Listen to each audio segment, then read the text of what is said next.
Hello, मैं CA Sanjay Kumar Goyal from Excel educational institute और आज हम यहाँ पर इकट्ठा हुए हैं। Institute of chartered accountant of India ने जो सीए फाउंडेशन के एग्ज़ाम लिए नवंबर 2020 के एग्ज़ाम जो थोड़ा सा कोरोना के वजह से दिसंबर में ली गई और उस एग्ज़ाम का रिज़ल्ट आ गया है और उसमें जो होनहार बच्चे हैं जिन्होंने बहुत अच्छा किया है उनसे हम इंटरेक्शन कर रहे हैं और जानने की कोशिश कर रहे हैं कि आखिर उन्होंने ऐसा क्या खास किया जिसके कारण इतना बढ़िया नंबर वो लेके आए हैं। और क्योंकि कोविड के समय में ऑनलाइन एजुकेशन पे ही उनको सर्विसेज मिल पाई, तो उसमें क्या प्रॉब्लम फेस किए उन्होंने और किस तरीके से उसे ओवरकम हुए, ये सब भी हम बातें करेंगे और बहुत ही इंटरेक्टिव सेशन रहने वाला है ये। तो चलिए शुरू करते हैं। मैं आपको पहले बता देता हूँ मेरे साथ कौन कौन है। सबसे पहले मेरे बाजू में जो बैठी ये है तनिषा अग्रवाल, जो कि आप रायपुर की हैं ना, जो कि रायपुर की हैं। और इसके बाद मेरे साथ बैठी हुई हैं गरिमा अग्रवाल, जो कि रायपुर की हैं। और उज्जवल जो हैं ये है आपके राजनांदगांव के हैं। तो ये अपने अपना नॉलेज और मार्क्स वाइज भी हम डिस्कशन करेंगे। तो चलिए शुरू करते हैं विदाउट डिले। सबसे पहले मैं तनिषा से बात करना चाहूँगा कि तनिषा, आपका जो मैं नंबर अगर बता दूं पूरे ऑडियंस को, व्यूवर्स को बता दूं नंबर, तो आपका जो है 400 मार्क्स में 320 मार्क्स करीब आया। और अगर इंस्टीट्यूट ने इस बार ऑल इंडिया रैंक तो नहीं दिया है, फिर भी अगर हम ऑल इंडिया रैंक अगर कैलकुलेट करें, जो फर्स्ट रैंक आए हैं जो 361 मार्क्स आए, तो अगर हम उनसे निकालें तो कहीं ना कहीं अराउंड 30 AIR के आसपास, 20 से 30 AIR के आसपास आपका बैठता है, बट आधिकारिक रूप से ऐसा नहीं है। तो जैसे तनिषा ये बताओ कि आपने अकाउंट्स में मेरे को 80 मार्क्स दिख रहे हैं, लॉ में थोड़े से कम दिख रहे हैं आपको, बट मैथमेटिक्स में 85 और आपने इकोनॉमिक्स में 87 मार्क्स लाए हैं, मतलब बेहतरीन मार्क्स लाए हैं इसमें। तो ओवरऑल जो है आपको क्या लगता है कि सबसे पहले तो आप पास हुए, तो कैसा लगा आपको, ये बताइए पहले तो मेरे को। सर, पास होने का तो पहले तो जो रिज़ल्ट चेक करने का वो सिस्टम था, इतना ज़्यादा एक्साइटमेंट हो रहा था पहली बार वो साइट खोलना, फिर वहाँ पे सारी तो साइट ओपन हो रही थी एक साथ? हाँ सर, एक्चुअली हुआ क्या, मैंने तुरंत ही ट्राई कर लिया था। मतलब जैसे ही नोटिफिकेशन आया मैंने तुरंत ट्राई कर लिया, तो मेरा तो खुल गया था। मैंने बाकी मेरे फ्रेंड्स वगैरह से पूछा तो उनका सब पूरा साइट ब्लॉक हो गई थी थोड़ी देर के लिए। तो मेरा एक बार में खुल गया था। तो कैसा लगा सर, वो पास देख के ही खुशी मिल जाती है। अच्छा, मार्क्स तो बात की बात है। मार्क्स बात की बात है, वो पास देख के खुशी मिल जाती है। तो जैसा तो आपका मार्क्स है उसमें तो आप कॉन्फिडेंट रहोगे कि पास तो मैं होंगे ही। फिर क्या इसमें एक्साइटमेंट क्या था? सर, स्टिल लगता है ना कि प्रोफेशनल एग्जाम दिए फर्स्ट टाइम, कुछ गड़बड़ तो नहीं हो जाएगा कि मेरे से ये तो नहीं हो गया। एक्चुअली फर्स्ट नाइट रिजल्ट से पहले तो मुझे ये लग रहा था कि मैंने रोल नंबर तो गलत नहीं रख दिया, मैंने कुछ ऐसी गलती तो नहीं कर के कॉमन पेपर चेक और वो देखो कुछ कॉमन मैं आपको बता देता हूँ। एग्जाम के एक दिन पहले लगता है कि मैं एग्जाम हॉल में नहीं पहुँच पा रहा हूँ, सबको ये सपना आता है और कुछ गड़बड़, रोल नंबर लिखा कि नहीं लिखा, ये कन्फ्यूजन हमारे को, क्योंकि फ़ोन आते हैं, सर मैं रोल नंबर नहीं लिखाऊंगा तो क्या होगा, ऐसा। मेरा पेपर चेक ही नहीं हुआ होगा तो। चलिए ठीक है। अब ये बताओ कि आपने पूरा जो क्लासेस लिए हमारे यहाँ से पूरा ऑनलाइन लिए, क्योंकि उस समय कोविड की प्रॉब्लम थी। तो उस ऑनलाइन क्लास में क्या अच्छा रहा, क्या बुरा रहा, ऐसा कुछ एक्सपीरियंस जो व्यूवर्स को समझ में आए कि इसमें कैसे और कैसे ओवरकम हुए, क्योंकि ज़्यादातर बच्चे बोलते हैं सर ऑनलाइन में थोड़ा पढ़ाई अच्छी नहीं होती। इस एस्पेक्ट से मैं पूछ रहा हूँ। सर, मेरे को तो कुछ ज़्यादा डिफरेंस नहीं लगा मेरे लिए। मतलब प्रोडक्टिव ही था, मतलब अपने अकॉर्डिंग टाइम मैनेज करते थे, जब लगता था तो क्लास अटेंड कर लेते थे, अपने अकॉर्डिंग शेड्यूल करते थे। और सबसे ज़्यादा इंपॉर्टेंट था कि वो जो 4 क्लासेस डेली की आती थी ना, तो मतलब ऐसा था कि उतना तो अटेंड करना ही है। कुछ भी हो जाए, भले रात को करे, सुबह करे, किसी भी समय करे, वो 4 क्लासेस ख़त्म करके ही सोना है। और फिर वो मैनेज करने में इजी हो गया था मुझे, ऐसा कुछ स्ट्रेस नहीं हुआ उस चीज़ का। मैं व्यूवर्स को बता दूं कि हम लोग डेली शेड्यूल बेस पर क्लास भेजते थे, ऐसा नहीं करते थे कि पूरी क्लास 1 महीने की भेज दिए। तो बच्चों को एक टारगेट बना रहता था, जो तनिषा बोल रही है कि उनको एक टारगेट मिलता था, वो बहुत इंपॉर्टेंट है। और तनिषा ये बताओ कि एक मेरे को दिख रहा है आपका मैथमेटिक्स में आपका 85 मार्क्स आया है, और आप शुरू से 11-12 मैथमेटिक्स वाली थी? हाँ सर, मैं 11-12 मैथ्स में तो ये मैथमेटिक्स का उसका क्या फ़ायदा मिला, और मैथमेटिक्स में इतने अच्छे नंबर लाने का यानी क्या किया आपने, कुछ खास ऐसा? सर, मेरे को मैथ्स में ना स्टार्टिंग से इंटरेस्ट था, मतलब मेरा मैथ्स ओरिएंटेड था, तो ऐसा कुछ मेरे को डिफरेंस नहीं लगा। सीए में भी मेरे को काइंड ऑफ ईजी लग रहा था सब कुछ, और ऐसा कुछ स्पेशल नहीं किया। बस मैंने जो सर सौरभ सर कराते थे, मैं उसको डेली बेसिस पे चेक कर लेती थी, फार्मूलाज वगैरह, और वो नोटबुक्स वगैरह मैनेज करते थे जो वगैरह सब चीज़। तो उसके बाद रिज़ल्ट जो पेपर से पहले तो खासा मैंने चेक नहीं किया, मैं बुक चेक करती थी जो थ्योरीज वाला ओरिएंटेड था। इस बार पेपर बहुत ज़्यादा थ्योरी ओरिएंटेड आया था। हाँ, पेपर थोड़ा बहुत सा ज़्यादा थ्योरी ओरिएंटेड तो था। वो बना आपसे? काइंड ऑफ सर, पर पूरा नहीं बन पाया पूरा, वो क्योंकि मॉड्यूल से था नहीं और वो सारी चीज़ें कवर भी नहीं हुई थी, तो उतना कुछ नहीं हुआ, बट स्टिल मैनेजेबल था, हो जाता था सब चीज़। और मैथ्स में जैसे आप लोग को सौरभ सर पढ़ाएं, तो सौरभ सर के पढ़ाने की टेक्निक वगैरह कैसी लगी, उसके बारे में कुछ बोलना चाहें? किस तरीके से कुछ ट्रिक्स वगैरह कुछ बताए या इसका क्या फ़ायदा मिला? हाँ, 2 चैप्टर सर। तो मैंने ही पढ़ा है, समझ लो। सर ट्रिक्स तो बहुत अच्छी थी, वो मैट्राइसिस में मेनली ट्रिक्स जाती थी बहुत ज़्यादा, तो ट्रिक्स तो बहुत अच्छी रहती थी सौरभ सर की, तुरंत 30 सेकेंड्स के अंदर उसका आंसर क्लिक हो जाता था ट्रिक्स के कारण। तो वो भी बहुत अच्छी चीज़ थी। और एक्चुअली थोड़ा सा वो सिलेबस वास्ट है ना थोड़ा, तो कवर करने में फॉर्मूलाज ट्रिक्स के साथ ज़्यादा इजी हो जाता था। और इकोनॉमिक्स और बीसीके में आपने 87 मार्क्स लाए, जबकि ये कहीं ना कहीं थ्योरी होता है, तो इसमें क्या खास तैयारी कैसे की है? क्योंकि ये सब्जेक्ट तो आपका, चलिए इकोनॉमिक्स तो पढ़ा हुआ होगा थोड़ा बहुत, और लेकिन बीसीके तो पूरा नया था आपके लिए, कि बिजनेस स्टडीज़ में पढ़ते हैं आप नहीं इधर? सर, वो कवर नहीं था, वो कंपनीज वाला पार्ट है, वो सारी चीज़ें बहुत नई थी और उसको सारा रटिफाई करना बहुत डिफिकल्ट हो जाता था। एक point याद पे। करना मुश्किल हो हाँ, जाता है। बहुत डिफिकल्ट हो जाता था। तो उसके लिए कुछ खास तैयारी कैसे हाँ की है? सर, वो 1 वीक 5 कंपनीज वाला जो सर का जो प्लानिंग थी, अच्छा, सर ने कुछ ऐसा शॉर्ट की दिए थे क्या आपको? कि 1 वीक में 5 कंपनीज कंप्लीट करनी है, तो अराउंड 30 कंपनीज थी आई गेस। अच्छा, तो 6 वीक्स अराउंड कंप्लीट हो जाता था पूरा, फिर उसको रिवाइज करना हर वीक, एक दिन लेना था उसको सारा रिवाइज करना सारी चीज़ें। तो एंड तक तो एक्चुअली मैं अपने फैमिली से ज़्यादा उनके नाम याद रखने लग गई। Okay okay. सो और ये नहीं बताया मेरे को, ऑनलाइन एजुकेशन में मतलब कुछ यानी कि कुछ प्रॉब्लम गई आपको? प्रॉब्लम शायद नहीं गई आपको, सर मुझे प्रॉब्लम नहीं क्योंकि हुई। ज़्यादातर बच्चे बोलते हैं सब प्रॉब्लम जाती है। हाँ। चलिए ठीक है, तो अगली कड़ी में अपन बात करते हैं गरिमा से। तो गरिमा, पहला क्वेश्चन मेरा सेम है, कैसा लगा रिजल्ट देख के? आप मे अटेम्प वाली थी, या गरिमा जो है मे अटेम्प की थी, लेकिन मे अटेम्प क्योंकि नवंबर में मर्ज कर दिया गया तो इनको अनफॉर्चुनेटली नवंबर में ही एग्ज़ाम देना पड़ा, काफ़ी वेट करना पड़ा, और आप फेस टू फेस क्लास में थे हमारे। तो चलिए आपसे अलग ढंग से बात होगी। तो इनको हम लोग ने डांट वाट के भी पढ़ाया है बहुत सारा। और तो ये बताओ गरिमा, पहले तो मेरे को बताओ कि जब मे अटेम्प से नवंबर अटेम्प गया आपका, तो कैसा लगा? एकदम डिमोटिवेट हो गए सर, ऐसा लगा कि छोड़ दे क्या सीए, होगा ही नहीं क्या। और 1-2 महीने तो पढ़ाई भी नहीं हो पाई ठीक से। अच्छा, मतलब ऐसा था कि छोड़ो ना, पढ़ तो चुके हैं, क्या रिवाइज करेंगे, ऑलरेडी 3 टाइम्स रिवाइज हो चुका था हमारा। फिर धीरे धीरे समझ आया कि नहीं अब पढ़ाई करना पड़ेगा। फिर हम टेस्ट वेस्ट देते गए तो समझ आया कि नहीं, वो 1-2 महीने के कारण हम बहुत पीछे हो चुके हैं, भूल गए हैं चीज़ों को। हाँ। तो अब हमें बहुत मेहनत करनी पड़ेगी और फिर से न्यू फेज से स्टार्ट करना पड़ेगा। तो हाँ, डिफिकल्टी धीरे आई। धीरे फिर मोटिवेट हो गए। Yes sir. ओके, तो गरिमा, मैं गरिमा का मार्क्स पहले आपको बता दूं, अकाउंट्स में इनका 84 मार्क्स है, बहुत बढ़िया मार्क्स है। और इधर मतलब पूरा थ्रू आउट 332 मार्क्स में आप समझिए, लॉ में 81 मार्क्स है। लॉ में बहुत बढ़िया कि आपने, क्योंकि Yes, लॉ sir. तो आपको लिखना रहता है। सर सबसे ज़्यादा डर लॉ में ही था। हाँ. इनफैक्ट रिजल्ट के एक दिन पहले ऐसे लग रहा था कि लॉ में फेल ना हो जाऊं मैं। हाँ, नहीं तो 81 मार्क्स फिर कैसे आ गए मतलब? सर नहीं पता, मैंने तो एक्सपेक्ट नहीं किया था कि 70 के अबव भी आ पाएगा, बट 80, मैं तो बस ये 81 देखकर बहुत याद खुश थी। कैसे करते थे लॉ को, मतलब क्योंकि याद करना पड़ता है, लिखना पड़ता है, तो कैसे याद सर यहाँ पर कोचिंग में बहुत अच्छा पढ़ाते थे हमें, मतलब मैक्सिमम चीज यहीं पर हमें तो मैं करा ऐसा देते बैठा थे। हूँ करके बोल रहे हो ऐसा नहीं कि मैं नहीं अगर सर, बाहर जाऊंगा नो तो भी सर, बोलोगे? नो सर, बाहर भी हमें हाँ. मैक्सिमम चीज यहीं पर पढ़ा देते थे। हाँ. और हमें स्टार्टिंग में पहले बुक नहीं खुलवाए, हमें हाँ. पहले सर ने पूरा खुद से पढ़ाया, उसके बाद हमने मॉड्यूल खोला तो हमें लगा कि मैक्सिमम चीज़ें हमारी कवर हो चुकी है।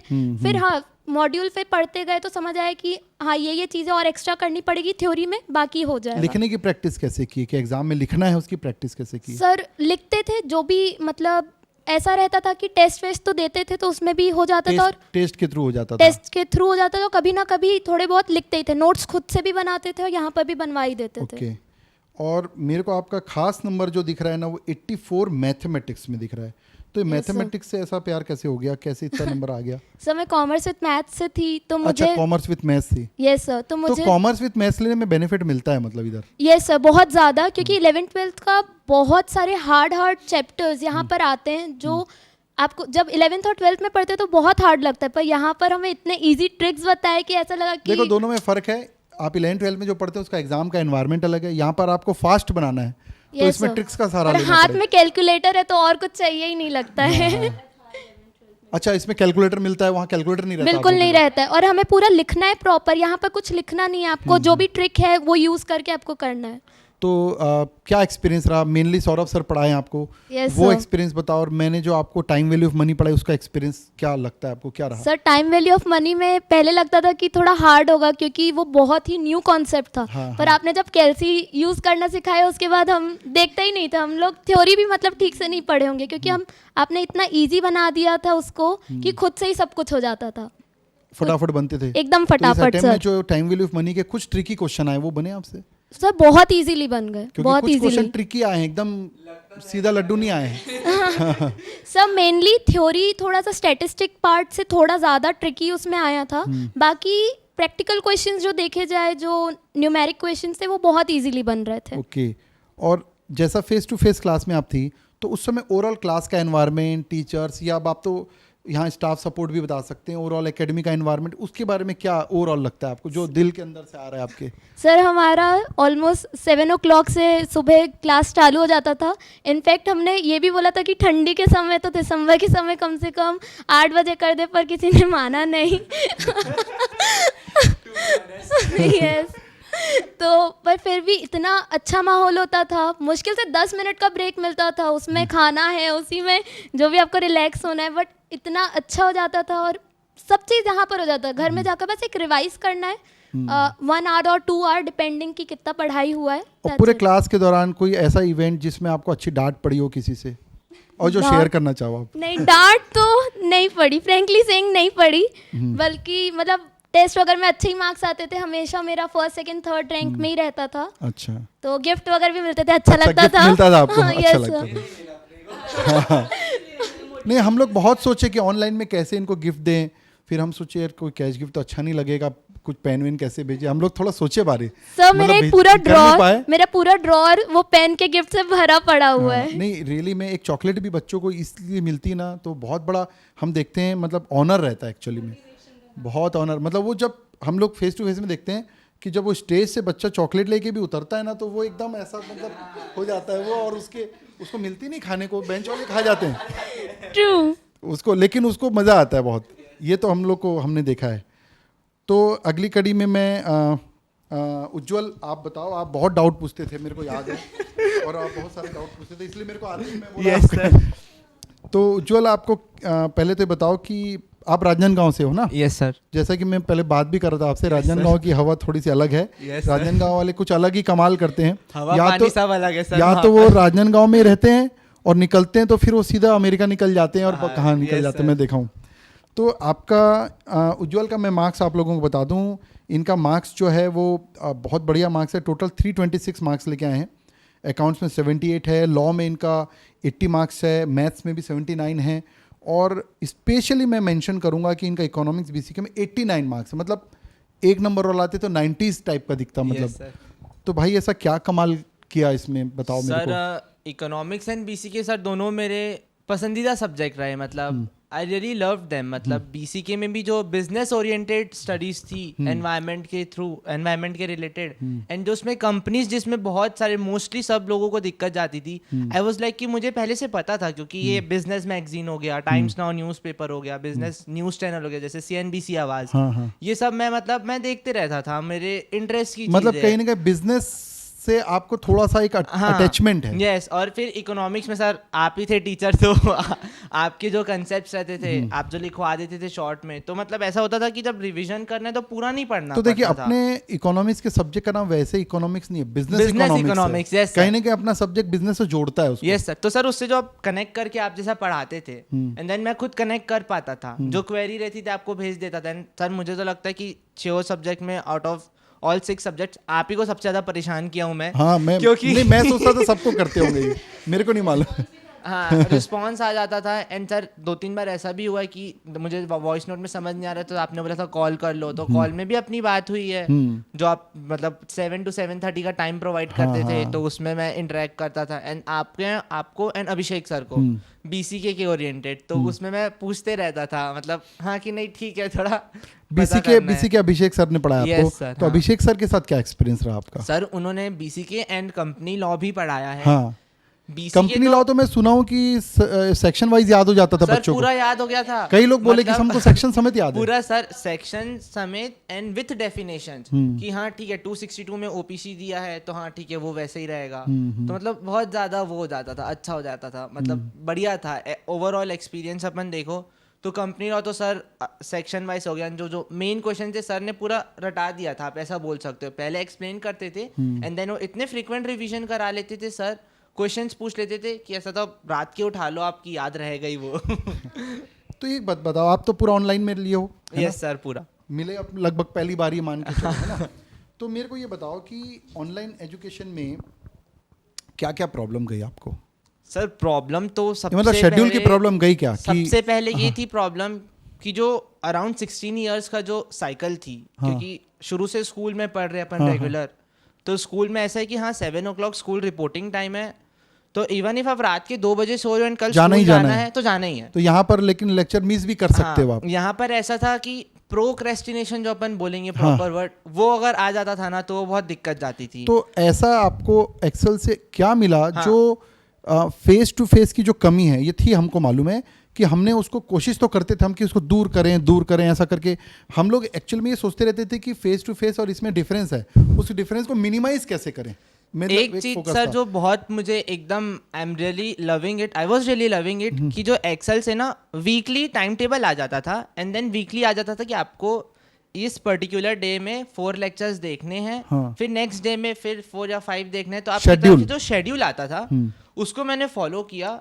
मेरे ख्याल से आई गेस 1 या 2 बार ही मैं नहीं कर पाया हूँ क्योंकि family function and all, but हाँ जो भी रहता था पहले लेक्चर्स देखना है उसके बाद सब मौज मस्ती करनी है, ऐसा हो मतलब जाता जो था। शेड्यूल आता था वो कहीं ना Yes, कहीं sir. लाइफ के करीब हाँ, रखता था आपको, yes, sir. मतलब और फेस sir, टू फेस के करीब रखता मैं भी जैसे आप देखूंगा ना जो मेरे फ्रेंड्स का हुआ जिनको दिक्कत गई, मेनली दिक्कत इसीलिए गई क्योंकि उनका बैकलॉग हो जाता था। अच्छा, और जो मेरे फिर friends- ओवरकम नहीं कर पाते जिनको उससे। दिक्कत नहीं गई उनको ऐसा रहता था कि हाँ लेक्चर्स देख रहे एंड बहुत सारी चीजें तो 11th-12th की ही है ना, अ सॉर्ट ऑफ एक ब्रशिंग होती है फाउंडेशन में जो आप लोगों ने की, ब्रशिंग पॉलिशिंग जो बोल रहे अपन, तो इतनी फाइनली तरीके से कि बस 2-3 चीजें हो गई, जो डाउट रहती थी वो क्लियर हो जाती थी, शेड्यूल आता था वो प्रॉपर से फॉलो किया मैंने, डिसिप्लिन तो शुरू में मेंटेन नहीं हो पा रहा था बट धीरे-धीरे आदत पड़ गई। नहीं हाँ आप लोगों के मोटिवेशनल लेक्चर्स आ जाते थे कि नहीं देखना है, बैकलॉग नहीं करना है, कुछ भी करो बैकलॉग मत करो, तो बस हाँ सर वो चीज़ रहती थी कि हाँ बैकलॉग नहीं करना है, तो फिर ऐसा कोई डिफिकल्टी गई नहीं। तो अभी इंटर में क्या लगता है, क्या क्या करोगे, क्या मार्क्स आएंगे, क्या लगता है सब मन में अंदर से क्या लगता है? एकदम नया क्वेश्चन है ये तो आपने बहुत अनसर्टेन चीज पूछी। हाँ इसलिए अंदर मतलब डिमांड फोरकास्टिंग पढ़ाया ना मैं आपको, तो it will be a result forecasting. उसमें कुछ भी फैक्टर्स तो रहते हैं ना, ICI ने चीजें ही बदल दी तो अपन किस बेसिस तो हम भी बदल जाएंगे। सबसे ज्यादा स्थायी क्या है परिवर्तन? हाँ इलास्टिसिटी तो मेंटेन करना ही है हाँ, सर। तो बस अब वही है कि इंटर में होप सो कमाल करना है कुछ। हाँ, और जैसा कि फाउंडेशन में आप लोगों ने बताया कि पहले कॉन्सेप्ट पे जाओ, हाँ, बाद में जो पढ़ना है रटना है, अगर लॉ है जैसे रटना है तो ठीक है रटा तो अपने को जाएगा आज नहीं तो कल, बट जो कॉन्सेप्ट रहता है मेरे ख्याल से अगर वो क्लास में समझ आ जाता है एंड देन उसको अपन फ्रेंड्स के साथ रिवाइज कर लेते हैं, तो जो एक वो फ्रेंड्स के साथ रिवीजन होता है ना, तो जो क्लास में भी चीजें समझ नहीं आ रही थी ना वो समझ आ जाती है अपने को, एंड देन फिर नहीं आती तो टीचर्स तो रहते ही है, मतलब 24/7 जो आप लोगों का हेल्पलाइन नंबर भी था उसमें भी डाउट वगैरह क्वेरी अपन भेज दो। अच्छा, बाकी टीचर्स के साथ क्या एक्सपीरियंस रहा? जैसे अभी अपन आलोक सर की बात करें। सर बाकी टीचर्स के भी साथ आप आलोक सर बोल लो, प्रवीण सर बोल लो, वतन सर बोल लो एंड सौरभ सर, सबके टैटिक्स अपने आप में अलग अलग थे। वतन सर तो इंग्लिश ऐसा पढ़ाते कि मतलब जो हिंदी मीडियम का भी होगा ना वो प्रॉपर इंग्लिश सीख जाएगा सर। अच्छा। स्क्रैच से स्टार्ट करते हैं। सेम विद प्रवीण सर, क्योंकि बहुत सारे स्टूडेंट्स साइंस बैकग्राउंड से भी आए रहते हैं हाँ ना। करेक्ट। तो प्रवीण सर ऐसे स्टार्ट करते हैं कि इनको कुछ नहीं आता है, हाँ। एंड रियली में सर ऐसा लगा कि हाँ कॉमर्स वालों को भी कहीं ना कहीं कुछ नहीं आता है क्योंकि जो बेसिक से सर बताते हैं, हाँ, सर का हाँ। एक्सपीरियंस कि बहुत मतलब विथ टाइम कितने बच्चों ने क्या क्या गलती करी है, क्वेश्चन पेपर्स में कैसे ट्विस्टेड क्वेश्चंस आए हैं, तो वो चीज़ें डिस्कस कर देते थे सर। तो अकाउंट्स में ये बहुत आलोक सर के साथ कैसा एक्सपीरियंस आलोक रहा? सर का भी सर जो प्रोविजन पहले समझाते थे वो सर मतलब बहुत अच्छे से समझाते थे। अब एट लास्ट तो लॉ में अपने को लर्न करना ही लर्न करना है। बट हाँ सर रिवीजन करा देते थे, प्रोविजन समझाते थे, एंड देन सर कभी कभी केस स्टडीज भी बताते थे जो एक्सेल के मॉड्यूल में ही पीछे दी हुई है केस स्टडीज, सर उसका रेफरेंस देते थे। तो ओवरऑल सर क्योंकि लॉ में आई गेस 80 ही है ना मेरे, तो लॉ एंड इंग्लिश को मिला के 80 वो मतलब अच्छा था, बहुत अच्छा नंबर है। उसमें लिखना है भाई आपको, टिक नहीं करके आना है। पूरा डिस्क्रिप्टिव था। वतन सर भी जितने भी राइटिंग स्किल हो गया, कैसे किसको अटेम्प्ट करना है, कौन सी चीज़ों में कहाँ फोकस करना है, कौन सा क्वेश्चन कैसे अटेम्प्ट करना है, अपने को नहीं आ रहा है तो अपन उस सिचुएशन को कैसे डील करें, सभी टीचर्स ने बताया था। एक इंडिविजुअली टीचर का नहीं बोलूंगा कि ठीक है, सबका एक स्टाइल अलग अलग रहती है। सब ने अपनी तरफ से बहुत इनपुट दिया और अब एट लास्ट तो स्टूडेंट की है कि वो कितना आउटपुट ले ले। बाकी हाँ आप लोगों ने बहुत अच्छा इकोसिस्टम प्रोवाइड किया कि वेयर एनीवन कैन मतलब एक एनवायरनमेंट मिला आपको। हाँ एक एनवायरनमेंट मिला वेयर एनीवन कैन नर्चर। हाँ ठीक है बहुत अच्छा। अब मैं कुछ जनरल बात करूंगा। सबसे पहले मैं वापस गरिमा के पास आता हूँ, है ना? गरिमा बैठे बैठे बोर हो गई होगी। सर गरिमा इधर सॉरी। तो गरिमा ये बताओ, डाउट क्लियरिंग थोड़ा सा आपका फेस टू फेस था, यस सर, है ना? तो डाउट क्लियरिंग के मामले में जैसे डाउट होता था पूछते थे आप, तो किस तरीके का मतलब फीलिंग्स रहती? डाउट क्लियरिंग कैसा रहता था? सर हमारा जैसे ही क्लास खत्म होता था उसके बाद सर 10 मिनट्स का हमें टाइम देते थे कि आप पूछ सकते हैं। सर रहते थे वहाँ पे? Yes sir. तो मैक्सिमम टाइम तो हमें डाउट ही नहीं आता था क्योंकि हमें क्लास में बहुत अच्छा पढ़ा देते थे और जो भी एक्स्ट्रा आता भी था तो भी वो बहुत अच्छे से क्लियर हो जाता था। सर इनफैक्ट सॉल्व करके हमें दे देते थे या फिर हमें बोलते थे एक बार दो बार ट्राई करो क्योंकि तुम लोग सिर्फ एक ही बार बनाए हो। मतलब ऐसा कभी नहीं हुआ कि स्पून फीडिंग कभी नहीं कराए सर लोगों ने हमें। अगर एकदम नया टॉपिक है तो बोलते थे इसको ट्राई तो करो, हो सकता है खुद से बन जाए। और उसने बहुत हेल्प किया हमें। मतलब डाउट क्लियरिंग कम जरूरत पड़ी लेकिन जब पड़ी तो उसका बहुत बेनिफिट मिला। ओके। अच्छा तनिषा तुम बताओ मेरे को, ऑनलाइन में तुम रहे है ना? हाँ सर। तो ऑनलाइन में डाउट क्लियरिंग कैसे हुआ आपका? सर Face बहुत to face अच्छा में तो हो गया। होता था। जैसे 24/7 हेल्पलाइन नंबर जैसे मेंशन किया हाँ। उज्जवल ने, हमने जैसे जब भी डाउट आया, मैं एक्चुअली लेट नाइट स्टडी करती हूँ, हाँ, मेरे हाँ, को हाँ। अर्ली बर्ड वाला नहीं चलता हाँ है। हाँ रात को Late ज़्यादा night, ठीक है, हाँ। पढ़ाई इंपॉर्टेंट है, ठीक है। हाँ तो मैं जैसे मेरे को होता था कि मेरे को रात के 3 बजे डाउट आ रहा है, रात के 4 बजे डाउट आ रहा है, तो मैं जैसे जैसे मैसेज ड्रॉप कर देती थी कि मुझे जब भी अच्छा जब डाउट आया उस समय डाल दिया आपने? हाँ मैसेज डाल दिया। ठीक तो है। जनरली 1 या 2 डेज में रिप्लाई आ जाता था, रिस्पॉन्स आ जाता था, वॉइस चैट के थ्रू, वीडियो चैट के थ्रू, जो भी कन्वीनियंट होता है। और अगर उसके बाद भी अगर नहीं होता था तो 7 to 7:30 हम लोग को टीचर से भी इंटरेक्ट करने का मौका फोन मिलता कर था, सकते थे फोन आप। करने का। तो Okay. उसमें भी बहुत ज़्यादा बेनिफिशियल होता था कि जो भी डाउट होता था तभी पर्सनली मतलब हम बताते थे उनको कि ऐसा ऐसा है, हमको ऐसा लग रहा है। और वो मोटिवेशन का भी काम करता था कि जैसे हम सर से कुछ डाउट पूछते हैं तो सर 2 चीज़ और बताते थे हमें अच्छा। कि ऐसा करो, ऐसा मत करो। और मैं इसमें एक ऐड ऑन करना चाहूँगी वतन सर के बारे में। एक्चुअली मुझे पेपर के फर्स्ट डे मतलब पहले दिन मुझे पेपर एनालिसिस करवाना था। मेरा जो मॉक में पेपर था, मेरे को उसको एनालिसिस करवाना था सर से। तो सर को मैंने पर्सनली कॉल किया और वो 7 to 7:30 के बाद था, एक्चुअली 9 o'clock अराउंड था। तो सर ने मुझे डिटेल एनालिसिस करके दिया था उस चीज़ का कि तुम यहाँ पे ऐसा की हो, ऐसा कर सकती थी, ऐसा वगैरह। अच्छा वो चीज़- मतलब ठीक है, हमने टाइम आपको दिया था लेकिन ऑफ बीट भी जाकर हाँ, सर लोगों ने हाँ, सर्विसेज हाँ। दी। अच्छा टेस्ट को लेकर कैसा रहा ऑनलाइन में? टेस्ट की सिंसियरिटी या क्वालिटी और टेस्ट पेपर के जो मार्क्स हैं उस पे क्या आपका एक विजन सर रहा? मैं इसमें मैं बोलना चाहूँगी कि जैसे हमारे सामने जब बुक्स होती है ना, हाँ। तो ना चाहते हुए भी नज़र चली जाती है। चली जाती है। हाँ। मतलब ऑनेस्टी कम रहती है ऑनलाइन में थोड़ी सी टेस्ट? कम रहती है, 0.1% बोल सकते हो, वो चले जाता है। हाँ हाँ। तो मैंने बहुत ट्राई किया कि मैं बुक्स को अगले रूम में रखूं, मैं दूसरे रूम में बैठ के पेपर नहीं तो हम लोग उसके लिए क्या करते थे अगर आपको पता हो, हम पेरेंट्स को भी एक मैसेज डालते थे और हम पेरेंट्स को बोलते थे कि ये टेस्ट का टाइम है और इस टाइम पर आप एक इन्विजिलेटर की रोल प्ले कर रहे हो।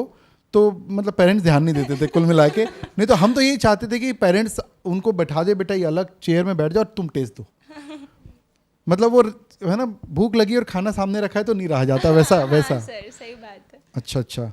तो एक कॉलिंग फैसिलिटी बोल लीजिए, टेस्ट का बेनिफिट तो मिला होगा? हाँ, ठीक सर है, बेनिफिट तो मिला ही। वो आपको से- रिपोर्ट जनरेट करके हम देते थे, ठीक है। मॉक टेस्ट का क्या आपका वो रहा, सर, मतलब जो हम लास्ट में 2-3 हाँ, मॉक सर, टेस्ट लिए 4 आपके, हुए थे। उसका हाँ 4 मॉक टेस्ट है, तो उसका क्या फ़ायदा मिला आपको, और वो ऑनेस्टली दिए कि नहीं? हाँ, वो ऑनेस्टली दिया मैंने। कि उसमें क्या होता है, अपग्रेडेशन होता था। जैसे कि फर्स्ट में मेरे बहुत कम आए थे मॉक में, क्योंकि उस समय डिटेल स्टार्टिंग ही की थी हमने थ्योरी वाइज लर्न करना, तो स्टेप बाय स्टेप बढ़ रहे थे। जैसे लास्ट मॉक में तो मेरे को इतना कॉन्फिडेंस आ गया था कि मैं कर लूँगी बस। देखिए, मैं आपको व्यूवर्स को बता दूं, ये जो आप सुन रहे हैं ना कि शुरू में जब हमने दिया था तो उतना कॉन्फिडेंस नहीं आता, ये एकदम सच है। हमने इतने साल के एक्सपीरियंस से देखा है, पहला मॉक टेस्ट में बच्चे को लगता है कि मैं एग्जाम नहीं निकाल पाऊंगा, सर है ना। तो ये ग्रेजुअली हम लोग बोलते हैं नहीं, फर्स्ट मॉक टेस्ट से चिंता मत करो, फिर धीरे से वो इम्प्रूव होते हैं, और तीसरे मॉक टेस्ट के बाद तो बोलते हैं कि एग्ज़ाम कौन रोकेगा मेरे को। ये एकदम आप जो स्टेटमेंट बोल रहे हैं ना, ये हम सुन के थक गए, मतलब ये लेकिन बता दूं, ये बहुत इंपॉर्टेंट है। तो एक टेस्ट की बात हो गई आपको, और जो लेक्चर्स आते थे उसको, मतलब मैं टेक्निकल एस्पेक्ट पे बात कर रहा हूँ, लेक्चर्स की वीडियो क्वालिटी, ऑडियो क्वालिटी के बारे में क्या लगता है, और एक लोकल टाइप के लगते थे कि नहीं एक लेवल के हैं? जो सिस्टम था, जो आपको एक ऐप के थ्रू मिलते थे, हाँ, है ना, सर। तो वो उस पे मतलब टेक्निकल टीचर्स की बात नहीं कर रहा हूँ, टेक्निकल एनालिसिस सर क्या है? बहुत अच्छे थे। मतलब वो जैसे किसी वीडियोस में हो जाता था कि वीडियो अलग हो जाती है, वैसे हो जाता है, अलग अलग हो जाता है, बट इसमें नहीं था। बहुत क्वालिटी बहुत अच्छी थी, साउंड क्वालिटी बहुत अच्छी थी, वीडियो क्वालिटी बहुत अच्छी थी। काइंड ऑफ ऐसा फील होता था कि फेस टू फेस ही अटेंड कर रहे हैं। अच्छा, हाँ, हाँ। बहुत अच्छा हुआ था, वो अच्छा था। बहुत अच्छा। और वो जो आप लोगों को वीडियो जो आप लोग के डाउनलोड भी हो जाता था, इसमें आप लोगों का ऐसा था ना, डाउनलोड हो जाता था, फिर इंटरनेट की यूज जरूरत नहीं रहती थी। जैसे जनरली मैं स्टूडेंट से सुना है कि सर हम रात को डाउनलोड करके बैठ जाते हैं, क्योंकि उसमें दिन में जैसे अगर घर में वो मतलब वाईफाई भी है तो ज़्यादा लोग यूज़ करते, तो हमको ज़रूरत ही नहीं रहती थी वाईफाई की। ऐसा रहता था, मींस आप लोग संडे के भेज देते थे ना, हाँ, हाँ। एंड देन मंडे शायद ऑफ रहता हाँ, था, हाँ, देन ट्यूसडे से हाँ, अपन हाँ, कंटिन्यू हाँ, करते थे। हाँ। तो जिस टाइम आता था ना, मैं तो उसी टाइम पूरे वीक का डाउनलोड कर लेता था कि अच्छा, बाद में तो ताकि झंझट ही इंटरनेट नहीं। गिरे, हाँ, हाँ, कोई दिक्कत ही नहीं है हाँ, अपने हाँ, को। वो एक बेनिफिट था। Yes sir. तो उज्जवल तुम ये बताओ, चलो आप विजुअल बताओ। एक हम टेलीग्राम से एमसीक्यूज वगैरह भी डाला करते थे, यस सर, जो आप लोग पोल डालते थे, पोल क्वेश्चन डालते थे, सर, उसका वो तो छोटे थे मतलब- लेकिन उसका बेनिफिट मिला कुछ? वो सर इतना बेनिफिशियल था, क्योंकि उसमें ऐसा रहता था around 8 out of 10 new concept रहते थे। अपने हाँ। को लगता था कि नहीं, ये भी है क्या बुक में, हाँ, इसके हाँ। वर्ड का ये मीनिंग होता है क्या, एंड देन आप लोग पेज का भी रेफरेंस दे देते थे। हाँ, हाँ, हाँ। तो उसको मतलब अगर question आपसे नहीं आ गलत रहा है, भी बना तो उसमें फिर पेज एक नंबर पे, हाँ, yes अच्छा, sir, इस पेज hint- में मिलेगा। and hint भी रहता था, Hint जो भी रहता टेलीग्राम में इनबिल्ट फीचर है, आप हाँ, लोग जो हाँ, हिंट हाँ। का प्रोवाइड करते थे, तो वो भी सर तो टेलीग्राम छोटे छोटे कॉन्सेप्ट बनते हैं उससे। यस सर, कॉन्सेप्ट बहुत बन जाते हैं सर। उससे जो आप लोगों ने क्वेश्चन पूछा, आई गेस उससे 3-4 मार्क्स के आए भी थे पेपर हाँ, में, हाँ। जो कि ऐसा है कि अपन स्टूडेंट कॉन्सेप्ट मिस कर जाता है, कि अपन समझते नहीं कि यार इतना इंपॉर्टेंट होगा, या अपन जल्दी जल्दी पढ़ने में मिस हो जाता है, या सेकंड रीडिंग में अपन अटेंशन नहीं कर पाते। मतलब पोल क्वेश्चंस हेल्प किए Yes, अपने sir, को। हाँ, बहुत help हमारा किए। पर्पस क्या था उसमें मालूम है? हमारा इंटेंशन कि आप लोगों को लाइव रखना। पोल क्वेश्चन के थ्रू दिखेगा ना, टिक तो करोगे ना, या टिक करने से पहले बुक तो पलटाओगे ना, ये हम सोचते थे उसके पीछे। नोट्स को लेकर क्या लगता है, जो नोट्स मिले आपको वो कैसा, उसकी क्वालिटी एक्सेल के जो नोट्स थे, मतलब जैसे कि बाहर से भी कुछ देखना पड़ता है क्या, या कोई जैसे बुक, या जो अकाउंट्स की मॉड्यूल मैं बोलूंगा, जो मतलब प्रवीण सर ने हाँ। बनाया, मतलब सेंड करी हाँ। थी, वो तो अल्टीमेटली मतलब उसमें एक क्वेश्चन ऐसा नहीं था जो मॉड्यूल का नहीं होगा, प्लस सर ने पास्ट एग्जामिनेशन पेपर्स के क्वेश्चंस ऐड ऑन किए हुए थे, आरटीपी के क्वेश्चंस थे, एमटीपी के क्वेश्चंस थे, मतलब उसको कर लो, काम हाँ, खत्म। उसको कर लो, एंड लिटरली अराउंड 100 मार्क्स का जो पेपर था, ऐसा लग रहा था कि ये तो एक्सेल की बुक का क्वेश्चन है, बस नंबर्स हो सकते हैं थोड़े बहुत चेंज हुए होंगे, हाँ। बाकी जो एनपीओ का 10 मार्क्स का क्वेश्चन था Same- वो एक्सेल same का question क्वेश्चन है। था, बीआरएस का क्वेश्चन, इन्वेंट्री का क्वेश्चन, पूरा मतलब सेम ही था। हाँ, ऐसा तो ऐसा लगा नहीं अकाउंट्स पेपर तो कि हाँ यार मतलब बहुत जल्दी बन गया, सही बनाया हो कि नहीं, ऐसा लग रहा था। और मैराथन लेक्चर भेजे थे हम आप लोगों को कि पूरा Revision, yes, sir. Revision lecture भेजे थे, वो लास्ट में, ताकि आप लोग में। 2-3 घंटे का 3-3 घंटे का शायद हमने लेक्चर भेजा था, Yes, sir, हाँ। कि एक साथ 3 घंटा बैठो, सब्जेक्ट पूरा। खत्म। वो कैसा लगा? वो सर जैसे मैं तो इको तो ऑलरेडी ऑल टाइम फेवरेट रहा ही है मेरा। तो सर जो इको मैंने स्टार्ट इको से ही किया था, वो ऑल्दो 4th पेपर रहता है, बट हाँ इको से ही मैंने मैराथन स्टार्ट किया था। तो ऐसा था सर, वो मैराथन लेक्चर अराउंड 3-4 आवर्स का था, बट उसमें ऐसा नहीं होगा कि कोई भी मेन कंसेप्ट छूटा होगा। आपने मतलब कुछ 3 घंटे में सब्जेक्ट खत्म हो गया था। आपने कुछ इवन एमसीक्यूज भी डिस्कस किए थे कि हाँ ये इंपॉर्टेंट है, एग्जाम ओरिएंटेड क्वेश्चन है, ये आ सकता है, तो बहुत डिटेल्ड था। तो वो बहुत हेल्प किया। और उसको वन शॉट में देखे कि 2 बार में 3 बार में देखे? 3 सर, घंटे one shot- 3.5 नहीं घंटे? नहीं, 1 शॉट में तो नहीं हो पाया था। आई गेस मैंने शाम के स्टार्ट किया था वो, देन डिनर के लिए मैंने ब्रेक लिया था, देन डिनर के बाद फिर लेकिन उसको बहुत लंबा गैप नहीं कि फटाफट खत्म हाँ किया। यस सर, वो हो गया था with in half an hour का, बस हाफ एन आवर का गैप था एंड देन वो पूरा कंप्लीट हो गया था ऐसा। अच्छा ये बताओ कि आप बताओ बेटा, आप बताओ मेरे को, एक हम लाइव सेशन लेते थे। हाँ सर। लाइव सेशन का मतलब कभी कोई चैप्टर के रिवीजन के लिए लेते थे, कभी आपके टेस्ट होता था ऑनलाइन, हाँ, तो सेम डे हम उसका डिस्कशन करते थे, तो क्या वो हेल्प किया? हाँ सर, बहुत मतलब जैसे कनेक्ट करने में हेल्प करता था। बहुत समय से वो हो जाता था ना कि हम बैठे बैठे देख रहे हैं बस, सर लोगों को कुछ पूछ नहीं पा रहे हैं, हाँ, तो वो हाँ। कनेक्ट करने में बहुत हेल्प करता था। वो लाइव चैट के थ्रू हम जब कनेक्ट हाँ। करते थे, आप लेते थे, डिस्कशन करते थे, तो उसमें जो एंड में भी जो हुआ था लास्ट के जो स्टडी हाँ, के हाँ, क्वेश्चंस हैं लास्ट में जो मॉड्यूल में ICI के, उसको भी डिस्कशन किया था बहुत डिटेल में, उससे रिलेटेड। बीच में मैंने फिर इकोनॉमिक्स में पूरा एक सेशन ही चालू कर दिया था, हाँ, काफी हाँ, समय हाँ, तक सर, वो लिया बहुत मजा कि लाइव ही आता था। चलने दो। बहुत मज़ा आती थी सर उसमें कनेक्ट करने में, सर से आपसे बात करने में। आप जो वो उसके आसपास के भी सारे टॉपिक्स जो कवर कर लेते थे, तो बहुत से ना ब्रश हो जाता था पूरे कि भाई ये क्वेश्चन है, इसका ये होगा तो क्या होगा, ये होगा तो क्या होगा। हाँ हाँ क्यों नहीं है। हाँ, क्यों नहीं है, क्यों गलत है। हाँ बहुत इम्पैक्ट किया। ठीक है। और मॉक टेस्ट पे अपन ने डिस्कस कर लिया, टेस्ट हो गया, डाउट क्लियरिंग पे बात हो गई अपनी, और कुछ खास एक MCQs उसके थ्रू हम देते थे, ठीक है। एक हम कोशिश करते थे, आप लोगों को अगर ध्यान होगा कि एक तो फैकल्टी से कॉलिंग का बेनिफिट उठाते थे आप लोग? हाँ। मैंने तो किया है 2-3 बार इंटरेक्ट सर लोगों से। ये बताओ कि एक हम और चीज़ बताते थे कि ABC एनालिसिस, कि जब आप क्वेश्चन करो, ये एक्चुअल में बहुत साइंटिफिक चीज़ है। तो ये बताओ बेटा कि आप ABC एनालिसिस से क्या समझे, मतलब क्या फ़ायदा मिला और क्या चीज़ क्या है, ये बताओ मेरे को। सर पता है ABC एनालिसिस क्या था? हाँ सर, आप हमें लाइव सेशन में हमें बताया था आपने कि करना है। इससे ये हो जाता था कि जब भी हम स्कैनर, स्पेशली स्कैनर में ये बहुत काम आता था, क्योंकि उसमें ऑलमोस्ट 120 क्वेश्चंस होते थे मैथ्स वगैरह में, हर एक चैप्टर में इनफैक्ट। तो ऐसा होता था जिसको हम टिक कर लिए कि ये करना है, ये शायद नहीं बने हमें फ्यूचर में, उसको सेकंड टाइम जब हम कर रहे होते तो वो बन जाता था। मतलब ऐसा होता था फर्स्ट टाइम नहीं बन रहा, फर्स्ट टाइम टफ लग रहा है, अगली बार ठीक लगा, अगली बार इजी लग रहा है। Third time.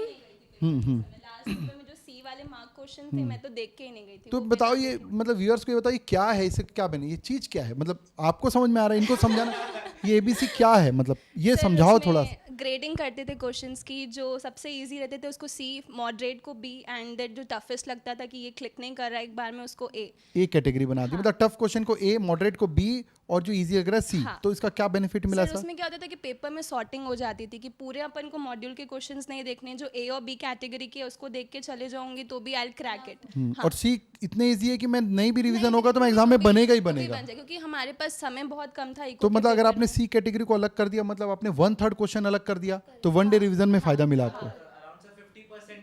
मैं आपको बता दूं, बड़ी से बड़ी एग्जाम ABC एनालिसिस से क्रैक की जा सकती है। देखो क्या होता है, हम मेहनत करते हैं, लेकिन कुछ टेक्टिक भी बहुत इंपॉर्टेंट होती है। स्मार्ट वर्क, मतलब एक 3 वर्ड पे एजुकेशन होता है, work hard, work smart and work regularly. 3 word सीख गए तो वो एजुकेशन एंड है, फिर तीनों ज़रूरी है, तीनों ज़रूरी है। तो मैंने लगभग पूरी बातें कर ली है ना। फिर भी आप लोगों से, सबसे एक बच्चे से फाइनल एक लाइन का कमेंट चाहूँगा रिगार्डिंग आप जो आपको लगता है, एक लाइन का कमेंट कि कैसा एनवायरनमेंट रहा, क्या लगा, मतलब जो आपको दिल में, एक लाइन का कमेंट चाहूँगा मैं आपसे शुरू। सर कमेंट मतलब ऐसे क्या करूँ, बस ये जो एनवायरनमेंट है ना एक्सेल का, कि जो पढ़ाई ओरिएंटेड, जो अपन बोलेंगे स्टडी ओरिएंटेड जो एनवायरनमेंट है, आसपास के लोगों को देखना कि कितने ज़्यादा कॉम्पिटिटिव चल रहा है यहाँ पे एनवायरनमेंट, और उनके तक रीच करना है, तो वो अपने अंदर ही मोटिवेशन आती थी कि हाँ अब तो करना है और इन सबको पीछे छोड़ना है। मतलब अंदर एक आग लगी रहती थी कि भाई करना है। बेटा आपका क्या कमेंट है, बताओ। सर जब भी पढ़ाई करें तो मतलब बहुत रेगुलरली करें, एक भी क्लास कभी मिस नहीं करनी चाहिए हमें, चाहे वो हमें वो टॉपिक आता ही क्यों ना हो, आ रहा है तो भी बैठना है। यस, हमें रेगुलर बैठना है, और जब जो काम मिल रहा है उस दिन वो काम खत्म होना ही चाहिए। अगले दिन के लिए बिल्कुल नहीं रखना चाहिए, क्योंकि ऐसा होता है कि अगले दिन के लिए रखते हैं तो अगले दिन जो पढ़ाई होती है उसमें इंटरेस्ट नहीं आता है।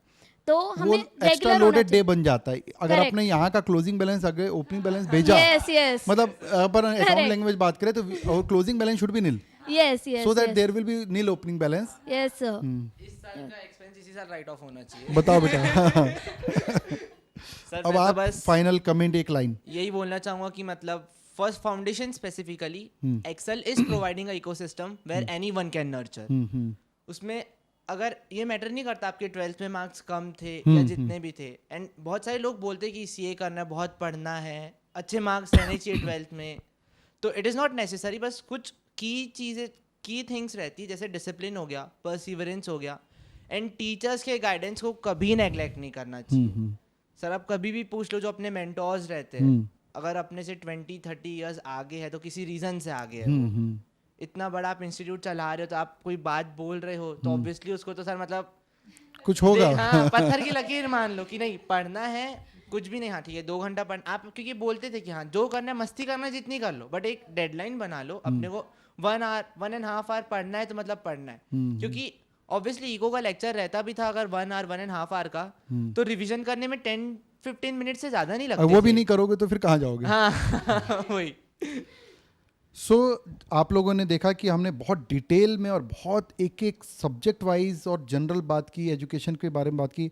आई होप कि जो अपने सीए के बच्चे, इवन जो सीए के नहीं भी हैं, क्योंकि इसमें कई ऐसी बातें थी जो जनरल एजुकेशन के बारे में थी, तो आप लोगों को पक्का फ़ायदा मिलेगा।